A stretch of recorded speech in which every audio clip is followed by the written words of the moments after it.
Ei gente, tudo bom? Estamos aqui de novo para continuar os nossos estudos de Neemias. Mas antes de começar eu quero agradecer você que tem participado, assistido, mandado mensagem. Essa semana foi muito legal, recebi vários retornos, várias mensagens falando, agradecendo de como tem sido bacana e bom esse tempo de estudar o livro de Neemias nessas doses pequenas que eu tenho feito. Então, se você também tem sido abençoado, quiser mandar uma mensagem, um feedback, fica super à vontade. É super legal receber esse retorno e conversar um pouquinho com você, tá bom? Nós estamos no capítulo 2 e hoje nós vamos ver o bloco que vai do versículo 11 até o versículo 16. No último vídeo, a gente viu que Neemias sai em viagem rumo a Jerusalém. E aqui no versículo 11, Neemias fala que chegou em Jerusalém. Então tudo demonstra que ele fez uma boa viagem, que tudo correu bem com ele e com a sua comitiva. E aí o texto diz que durante 3 dias ele não fez nada, o que mostra pra gente aí que durante esses 3 dias Neemias descansou. E aqui a gente pode ver algumas curiosidades e alguns detalhes também da história. Primeiro, 1.450 quilômetros de viagem. Não deve ter sido uma viagem tranquila, confortável. No mundo antigo, que não tinha confortos que nós temos hoje, era mais do que justo que Neemias pudesse descansar um pouco. Outra questão é que ele, pensando em tudo que ele queria fazer e empreender algo grande como ele queria fazer, era importante que ele estivesse bem, descansado, para então começar essa batalha, essa luta, essa reconstrução que ele tinha colocado no coração dele. Então a gente vê aqui que a primeira decisão correta aí de Neemias, acabou de chegar de viagem, teve o seu período aí de descanso. Mas ele não fez só isso. O texto diz a partir do versículo 12 que um dia, provavelmente no final desse 3º dia à noite, Neemias sai para dar uma volta pela cidade e ver os muros com os próprios olhos, fazer uma inspeção. E aqui a gente vê mais um detalhe de grande sabedoria de Neemias. Ele queria ver com os próprios olhos aquilo que os outros tinham contado para ele. Se eu vou pôr a mão na massa, se eu vou me envolver nisso aqui, deixa eu ver com meus próprios olhos, deixa eu analisar a situação. E aí Neemias pega uma pequena comitiva, só ele que está montado num animal, aqui ele fala que é um jumento ou provavelmente um cavalo, a tradução pode variar um pouco, mas os seus companheiros vão a pé e ele sai pela porta, faz a volta, fazendo a volta pelo oeste, pelo sul, volta para o leste e entra pela mesma porta por onde ele saiu. O texto nos dá essas direções, essas indicações. E teve uma parte do caminho onde o muro estava tão destruído, tão em ruínas, que nem o animal onde ele estava montado conseguiu passar. Então o texto mostra pra gente também que Neemias teve que descer, ir a pé, terminar o caminho dele a pé, de tão ruim que estava a situação em alguns pedaços ali do muro.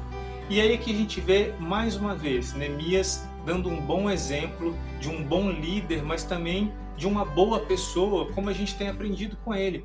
Neemias não se precipita, Neemias analisa a situação, olha com os próprios olhos, reconhece as fraquezas do muro para poder tomar decisões coerentes e corretas e saber como fazer toda essa reconstrução, toda essa obra que ele tinha colocado no coração dele. Então, a fim de fazer todo esse levantamento, a fim de verificar toda a situação da cidade, Neemias faz esse passeio aí noturno.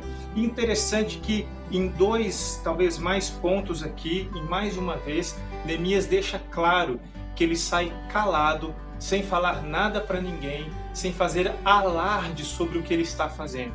Olha que legal, Neemias não chama a atenção da população local para não despertar uma ansiedade. Neemias não chama a atenção dos seus inimigos para não chamar a atenção deles antes da hora e já ter levantes contra ele antes da hora também, mas Neemias faz tudo no tempo correto, da forma correta, sem falar demais para as pessoas. E aqui a gente traz uma lição para os nossos dias. Hoje em dia, com redes sociais, tudo aí que está ao nosso alcance, todo mundo quer aparecer demais. E às vezes nessa ânsia, nessa vontade, a gente acaba até vestindo alguns personagens e sendo quem nós não somos, só para as pessoas olharem, curtirem, seguirem mais determinadas publicações. E isso é um risco, isso é um perigo, porque a gente fica expondo, às vezes, a nós mesmos, a nossa família, e às vezes a gente até cria uma mentira, uma fake imagem de pessoas, como se a gente fosse aquilo, quando na verdade a gente não é.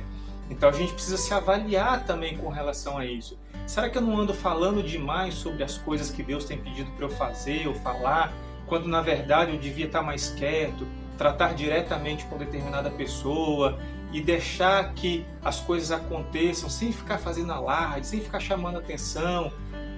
É aqui um pensamento, é aqui um chamado à reflexão que eu faço para você, olhando para esse cuidado do Neemias, para esse cuidado que Neemias tomou de fazer todo o seu passeio.